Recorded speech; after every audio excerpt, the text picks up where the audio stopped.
Hello adventurer, my name is Josh13, accompanied by my friend Noobtank. Good day, travelers. Evil is upon us. Can you tell us what kind of evil awaits upon us in Demeo? Demeo has been out for a while now, and it hasn't lost its charm yet. This is a turn-based adventure game that has cross-platform compatibility. There are several adventurers for you to choose from. Then you can team up with 3 friends on the online co-op. So gather your mates and unite to defeat the forces of evil that appear in this dungeon crawler. But if you're like me and you have no one to play with, you can play all by yourself with the skirmish option. I won't tell you what evil is lurking in the shadows. Demeo is a tabletop simulation game that is played with 1 die. There are of course good sides and 1 bad side in particular, and that indicates with a skull. The skull represents a mistral. It will do an attack, but you will hit a random tile around you. Then you have the sword. This means you will land your attack. Now my favorite one is the double sword. That means crit. Your damage will double. There are 7 classes to choose from. Some like sorcerer do magical damage, while others like the crusader do physical damage.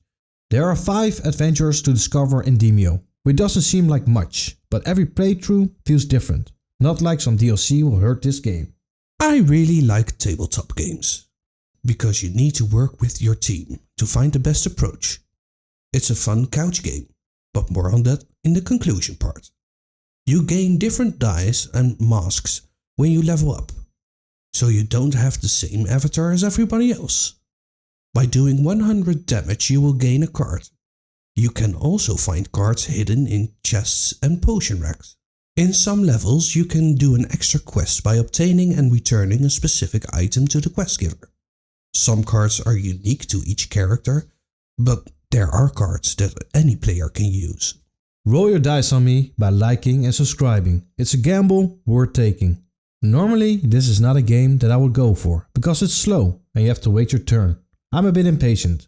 I just like to go for it and see where I land, reacting to the action when it's happening. Well, Demeo is opposite of that. You need to work with your group of murder hobos, taking turns and discussing your moves. It was something I need to get used to, but when I start to notice how the game is played and you have a good group, it's fun as hell. Screaming doubles every time you're in a hairy situation, hoping it will land on crit. Yes, I scream doubles. It has a better sound to it than a short crit. My preferences were the warlock and the sorcerer. I did find it took a long time to level and free more dice, masks and outfits. Josh13 always tries to make sure I play and review games that I like. And boy, did I like this game. I often find myself with a group of mercenaries in the Dungeons and Dragons world, rolling my dice like my life depends on it. And believe me, I have dice to choose from. Demeo doesn't have the same feeling of an RPG, but still manages to excite with its dungeon crawler, miniature moving and dicey situations. The controls handle like you're playing a board game on a table. By rotating your hands so that your palms are up, it will show you the cards that you have. Grab your cards, hold them above the playing field where you would like to use them. The die will appear in front of you, just grab it, blow on it or whatever you choose to do for luck and toss it into the playing area. There are a variety of sounds present in the game, but you will hear the same sounds often. Not that it's necessarily a bad thing. The sounds are not too loud, so it's not distracting. The lines that the characters use in combat do get a little bit repetitive. The game looks good. Not great, not bad, just good. It could be because the game is also designed for the quest. But like I stated before in my reviews, it's not all about how the game looks. The most important part is how it plays. That said, I did like the art style of the game, and the way you look at the table is fun. There are different rooms that you can play in.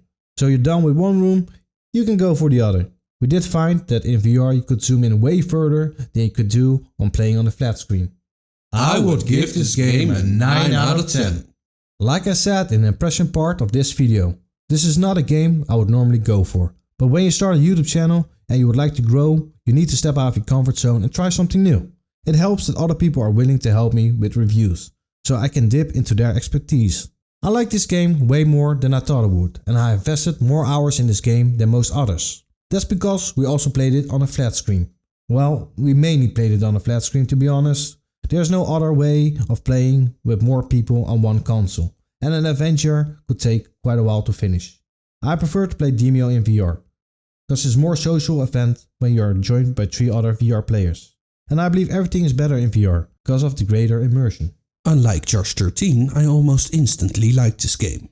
And he is right that the game is better in VR. But you cannot couch play this game with 2 people with a VR headset on. So yeah, the rating got higher because of that. I got extra points that it's a hybrid game. One thing I do miss is that it did not release on the PS4 or PSVR1. This would make the cross-playing field bigger, and they could have made more cells. Something we went to in a lot was disconnect, no matter if we played online or offline. I hope they will fix this soon. Join me and my guest on my channel and follow my adventures on YouTube.